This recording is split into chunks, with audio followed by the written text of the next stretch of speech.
My next guest, we've been talking about the legal aspect, the psychological expert, not psychological aspect. Now let's talk about public relations, media, and crisis, because this is all of that rolled up in one. And I have with me one of the best experts in the country. His name is Carlos Scott. He is a media and crisis expert. Good morning, Carlos. How are you? You do crisis management. This is a five-alarm fire for these two celebrities, and they have everything at stake here and everything to lose in terms of their careers and contracts with big studios like Disney. What do you do in this case? Well, the main things you try to do in all of these cases, to be perfectly honest, but specifically this one, is try to stay out of the courts, try to stay out of the public spectrum, because, you know, when you're an actor, right, there's a lot of, there's a budget, but then there's also insurances. I'm talking about like hundreds of millions of dollars that these studios, producers, and so forth take out, you know, just in case of, you know, things happen. Well, they also take out a lot of times insurance on the stars, you know, no different than if you're going on a tour. Like, remember Michael Jackson, that whole thing with him started because the promoters actually hired that doctor because, and the only way they were going to sign off on it was if Michael Jackson was in good health in order to tour.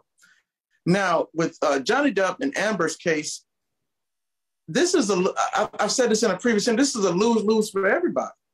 Now, granted, the legal expert you had on, great guy, I love his insight. He brought up something very valid, and that is Johnny almost didn't have any choice but to do something to file back. I mean, to file, and then obviously she then countersued.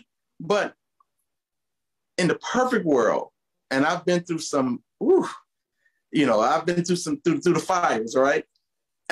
You want to stay out of the public, and you definitely want to stay out. You don't want to be in anybody's courtroom in these proceedings, because once I mean, you're an attorney, Areva, and so, you know, once you go into those courtrooms, all bets are off. They can ask you anything. You don't know who are the, you know, their different guests they're going to bring on to, you know, to testify against, I mean, witnesses or what have you. And so these are the things, in a lot of cases, it's those witnesses and people that testify and other things that they bring up that actually do more damage than the actual case that you're dealing with. Right. Which is another reason why when our clients and their attorneys, we get together on these type of things, we're doing everything we can to keep our clients out of the public, try to keep their mouths shut about this. Like, hey, we will issue statement. You stay off of Twitter, Instagram, TikTok, whatever, you know, because Carlos, I hear what you're saying, but that, you know, this horse is out the barn.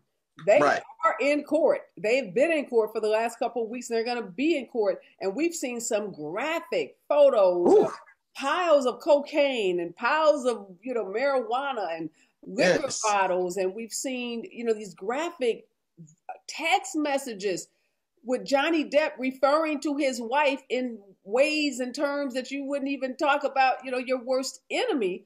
So I wonder, Tony said Johnny Depp didn't have a choice from his perspective legally. He had to file to try to win, not so much the money, but to win, to establish that he was defamed. And that means establishing that those allegations of abuse are false.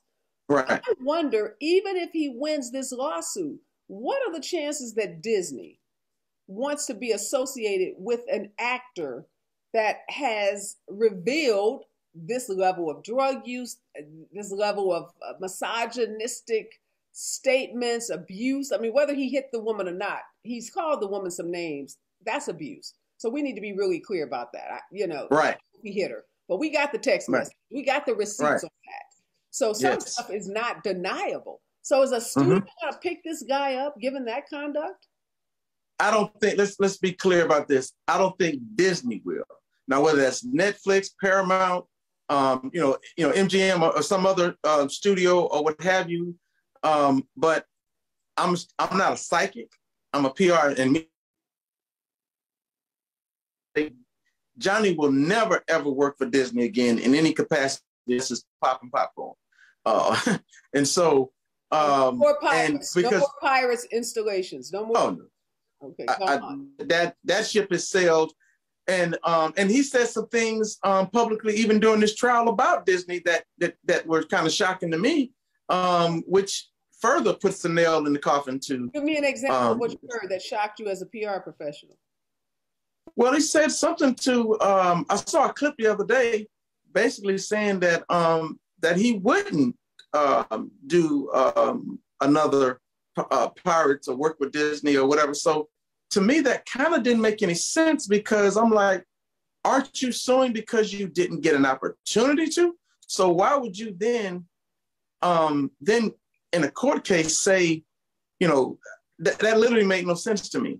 And I'm hoping that I misheard that or didn't see that in the context. But regardless of what Johnny says, we can't undo seeing the cocaine. We can't undo seeing those text messages. We can't undo. There's a lot of things that we can't unsee and unhear, and especially the Disney executive, because, you know, Disney, they have a brand to protect. And so, but with these other production companies who aren't Disney and who don't cater to children as their, you know, primary breadwinners, primary demographic. He's not going to not have a career. It just won't be at Disney. I feel. Amber has hired a new PR firm, but there is this petition that's circulating now to get her kicked off of this Aquaman 2 movie. And I think about 2 million people, maybe even more, have signed this petition to get her kicked off this movie. And her the thinking was that she hired this new team because the public sentiment was favoring Johnny, and there weren't enough positive stories out there about her, which is why we're seeing some stories now about the cavity search and all these other horrific things that she said happened to her. Do you think if she wins, what happens to her career? Does it soar? I don't necessarily, you know, the jury is out on that, pardon the pun, but I do feel like she can possibly resume her career. To what level? I mean, think about it. We are still in the height of the Me Too movement. And for a woman to win, even though this case per se isn't about domestic violence, per se, it's something, it's defamation, but you can't ignore the domestic violence aspect of it. Maybe that's just me, but I do feel like if she were to win this case, and even if they were to settle, that would, to a lot of people, that would still be considered a win. I feel like that she can, at some point, resume her career.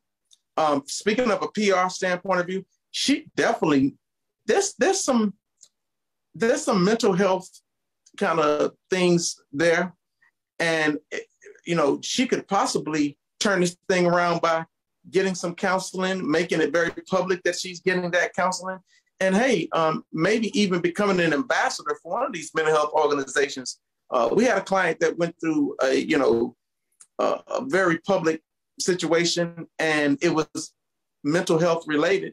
And she actually turned it around because she became an ambassador, and she went on to win awards for her work in the mental health space. So hopefully that's something that her people are looking at as well. But why do you she say definitely needs to do something. What has come out in this trial that causes you to believe that she's suffering from some mental health issues?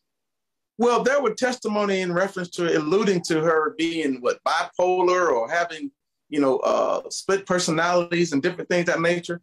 And even if they didn't, I mean, we can't unsee some of the erratic behavior that we've seen of her either, right? And so those things, you said in a previous interview earlier today about, it was said rather that, hurt people seek other hurt people, and then they kind of like lean on each other, right? Mm-hmm. And that could very well be the case with her and Johnny, right? So with that being said, why not just embrace the fact, hey, I had this horrible upbringing. I never really got the professional help that I needed when I was a child, and even now as an adult. And this case has really, lit a fire in me to know that I have some unsettled and unresolved issues that I need professional help with, that I can't just sit on the back burner anymore, and make that a priority. Her career has to be secondary. Yeah, no, and the issue of PTSD has been testified about as it relates to both of them, I would imagine. Mm-hmm. And I think you're right. I think it disturbs me mm-hmm. that people have sided so with Johnny Depp and are ignoring the fact that she sat next to her husband and she said, "What's up with this tattoo?" and he smacks her. Yeah. The violence that she describes is so graphic and so horrific. Now, yes, as you said, she's done some things herself, and the mm-hmm. doctor explained why victims of domestic violence strike out and they do some things also because they're angry.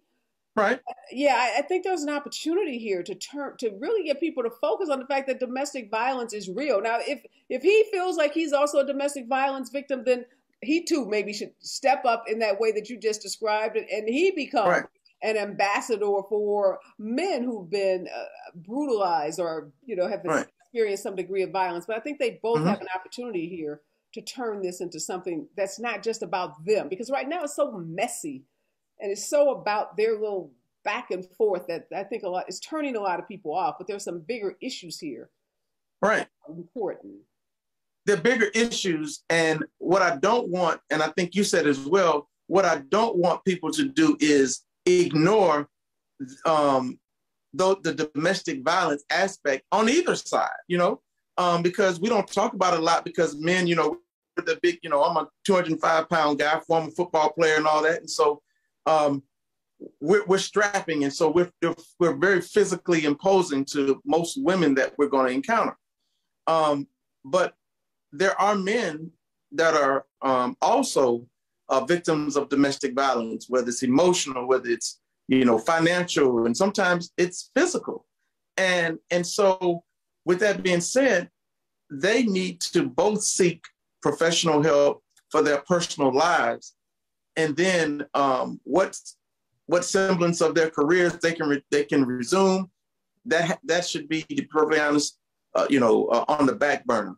But now that it's out, she definitely did the right thing by hiring. I heard about that, and she had no choice, because they are literally killing her, pardon the pun, on social media. But it is odd. I can't, and these are women. Yeah. I think that's TikTok, the TikTok hashtag Justice for Johnny Depp, 7.8 billion. Is it billion or million? My producers tell me billion. Yeah. That sounds insane. I hope that's a mistake. But mm-hmm. here's the point. There's a whole lot of love out there for Johnny Depp. And as you said, it's coming from women. Right. No, right. Oh, okay. My producer said it's B with a billion. Billion. That's how much support he has. That's wow. Okay, I'm out of time, Carlos. Thank you so much for your insights. This is a case we're all going to be watching. Maybe the next 2-3 weeks we're going to get some resolution, and we'll start. Yes, get your popcorn. I know. We'll start to see what happens with respect to both of them as they try to resume their careers in Hollywood. Always good to see you. Thanks for having me. And I've always been a big fan of yours, and Nurse Alice speaks so glowingly of you, and I'm just I feel like I said, I'm just a fan of yours, and I'm a fellow autism dad, autism parent. So keep up the great work. Thank you so much, Carlos. Give my regards to the nurse. Always good to hear from her as well. Wow. Right. Thank you to all of my guests this morning. What a fascinating case.